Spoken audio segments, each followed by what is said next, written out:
12월 21일 목요일입니다. 오늘부터는 빌립보서네요. 빌립보서 1장 1절로 11절입니다. 그리스도 예수의 종 바울과 디모데는 그리스도 예수 안에서 빌립보에 사는 모든 성도와 또한 감독들과 집사들에게 편지하노니, 하나님 우리 아버지와 주 예수 그리스도로부터 은혜와 평강이 너희에게 있을지어다. 내가 너희를 생각할 때마다 나의 하나님께 감사하며 간구할 때마다 너희 무리를 위하여 기쁨으로 항상 간구함은 너희가 첫날부터 이제까지 복음을 위한 일에 참여하고 있기 때문이라. 너희 안에서 착한 일을 시작하시니가 그리스도 예수의 날까지 이루실 줄을 우리가 확신하노니, 내가 너희 무리를 위하여 이와 같이 생각하는 것이 마땅하니, 이는 너희가 내 마음에 있음이며 나의 매임과 복음을 변명함과 확정함에 너희가 다 나와 함께 은혜에 참여한 자가 됨이라. 내가 예수 그리스도의 심장으로 너희 무리를 얼마나 사모하는지 하나님이 내 증인이시라. 내가 기도하노라. 너희 사랑을 지식과 모든 총명으로 점점 더 풍성하게 하사 너희로 지극히 선한 것을 분별하며 또 진실하여 허물 없이 그리스도의 날까지 이르고 예수 그리스도로 말미암아 의의 열매가 가득하여 하나님의 영광과 찬송이 되기를 원하노라. 아멘. 기도하겠습니다.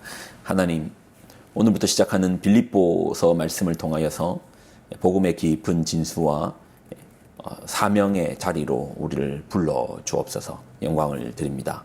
예수님의 이름으로 기도드립나이다. 아멘.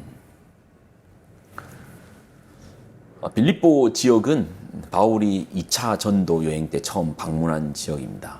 바울의 1차 전도 여행은요, 안디옥부터 출발해서 지금의 이제 터키 땅 쪽으로 이제 1차 전도 지역이고요. 그리고 2차 때는 사도행전 16장을 먼저 좀 읽어보면 16장 6절로 10절, 성령이 아시아에게 말씀을 전하지 못하게 하시거늘 그들이 부르기아와 갈라디아 땅으로 다녀가 무시아 앞에서 이르러 비두니아로 가고자 애쓰되 예수의 영이 허락하지 아니하시는지라. 무시아를 지나 드로아를 내려갔는데 밤에 환상이 바울에게 보이니 마게도냐 사람 하나가 서서 그들에게 청하여 이르되 마게도냐로 건너와서 우리를 도우라 하거늘 바울이 그 환상을 보았을 때 우리가 곧 마게도냐로 떠나기를 힘쓰니 이는 하나님이 저 사람들에게 복음을 전하라고 우리를 부르신 줄로 인정함이라라. 바울의 원래 계획은 자신이 1차 전도를 했던 지역의 교회들을 방문하면서 그 교회들이 어떻게 든든히 서 있는가, 잘 있는가, 갈라디아 지역 자체를 다시 방문하고자 했던 거예요. 그런데 성령께서 막으시는 겁니다. 그러니까 그 지역으로 가는 것이 아니고 유럽으로 가라고 인도하는 겁니다. 성령의 인도함을 받아서 바울이 이제 유럽 땅을 밟게 되는 것이죠. 지금의 터키 지역인 드로아에서 배를 타고 유럽으로 들어갑니다. 그때 처음 밟았던 땅이 빌립보라는 땅입니다. 바울은 빌립보에서 보통 이제 바울의 전도 전략을 보면 유대인 디아스포라, 이제 흩어져 있는 유대인들은 어딜 가나 회당을 지었거든요. 그래서 바울은 회당에 먼저 찾아가서 회당 사람들에게, 회당 문화라는 게 좀 이래요. 본국에서 온 사람들이 있으면 랍비들에게 최신에 들었던 하나님 말씀이나 이런 것들을 회당에서 전할 수 있는 기회를 주는 거예요. 바울 역시도 회당에 가서 사람들에게 전하면서, 그러면서 성경 말씀을 전하면서 살아계신 예수님의 사건을 이야기하면서 복음을 이렇게 자연스럽게 전했거든요. 근데 이제 유럽 땅, 특별히 이제 빌립보 지역에는 회당이 없는 겁니다. 왜 회당이 없는가? 빌립보 지역은 거기가 약간 군사 지역입니다. 군사 지역이어서 유대인 회당이 별도로 없었고요. 바울은 거기에서 비싼 옷감을 파는 자주 장사, 자주색 옷은 원래 귀족들이 입던 옷이거든요.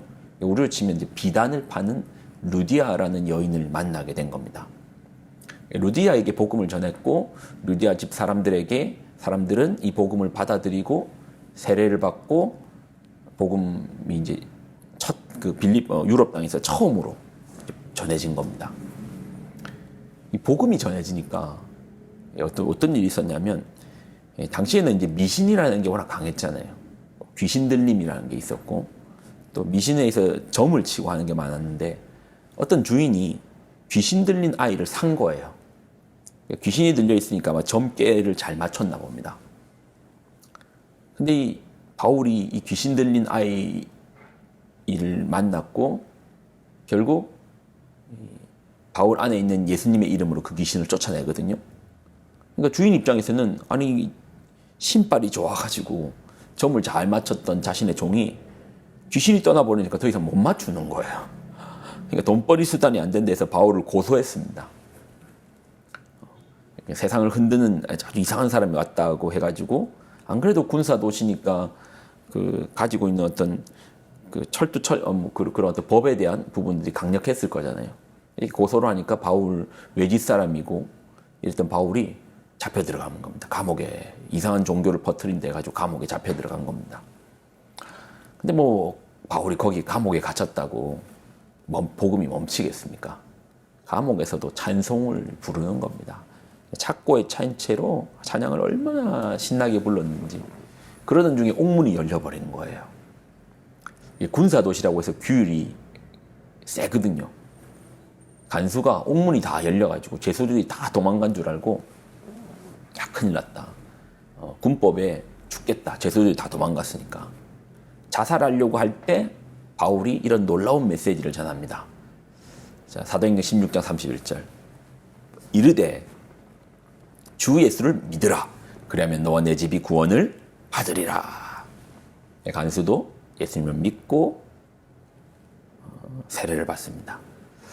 조용했던 빌립보 지역에 복음의 사람 바울이 들어가니 여기저기서 이제 그쪽 입장에서 볼 때는 소동이 일어났다는 거예요. 그러니까 빌립보 사람들이 결국 바울에게 떠나달라고 했으니 바울이 그렇게 오래 못 있고 빌립보를 떠나오거든요. 그러니까 루디아를 시작해서 루디아의 가족들, 귀신 들렸던 아이, 또 간수네 가족들, 지금은 참 작은 그룹의 성도의 무리를 남겨놓고 떠나온 겁니다. 떠나온 거예요. 얼마나 많이 마음이 쓰이겠어요. 자신이 낳은 교회고 낳은 성도들인데 얼마나 양육이라는 시간이 필요한데 그렇게 해주지도 못하고 떠나온 것에 대해서 얼마나 마음이 힘들겠어요. 그런데 바울의 귀에 들리기를, 자, 3절로 5절입니다. 내가 너희를 생각할 때마다 나의 하나님께 감사한대요. 왜요? 간구할 때마다 너희 무리를 위하여 기쁨으로 항상 간구하면 기쁘대요. 그 사람들 생각하면. 왜요? 5절. 너희가 첫날부터 이제까지 복음을 위한 일에 참여하고 있기 때문이라. 그렇게 급조하다시피 생긴 작은 교회의 무리인데 복음 안에서 여전히 헌신하고 자라가고 있다는 소식이 들려오는 겁니다. 이번에 저희가 종교인 수련회를 하면서 교사분들이 그러더라고요. 감사하다 하더라고요. 저는 그 감사가 어떤 감사인 줄 알아요. 그러니까 자기도 말씀을 듣고 수련을 통해서 은혜 받는 것도 참 좋은데 우리 아이들은 빠르잖아요. 복음이 아이들의 삶 가운데 역사에서 아이들의 변화를 가장 가까이에서 교사들이 볼 수 있는 겁니다. 아이들이 예수님을 만나 변화되는 과정을 보는 겁니다. 그게 너무 놀랍죠. 감사하죠. 복음이 살아있구나. 말씀이 살아있구나. 사람이 인격이 하나님 말씀을 듣고 하나님 만나니 변하구나. 확신이 생기죠. 하나님 일하시는구나. 하나님 살아계시는구나. 6절 너희 안에 착한 일을 시작하신 이가 그리스도의 예수의 날까지 이루실 줄을 우리는 확신하노라. 복음의 역사함을 통해서 더욱더 큰 확신으로 나아가는 것이죠. 빌립보서가 시작되었습니다. 빌립보서 속에 있는 기품의 내용들이 같이 좀 전달되기를 바라고, 특별히 복음에 동참한 자, 복음 안에서 변화된 자, 기독교는요 인간적인 만남이 아닙니다. 기독교는 하나님을 만나는 것이고, 그래서 기독교의 핵심은 복음이신 예수님을 깊이 만나고 복음과 더불어서 나의 삶이 변화되는 것. 이것이 기독교입니다. 이런 참된 복음이 여러분 가운데 있기를 소망합니다. 기도하겠습니다. 하나님, 복음으로 말미암아 살리라. 하나님께 영광이 되는 인생으로 살리라. 복음의 확신에 찬, 생명의 확신에 찬 믿음으로 살리라.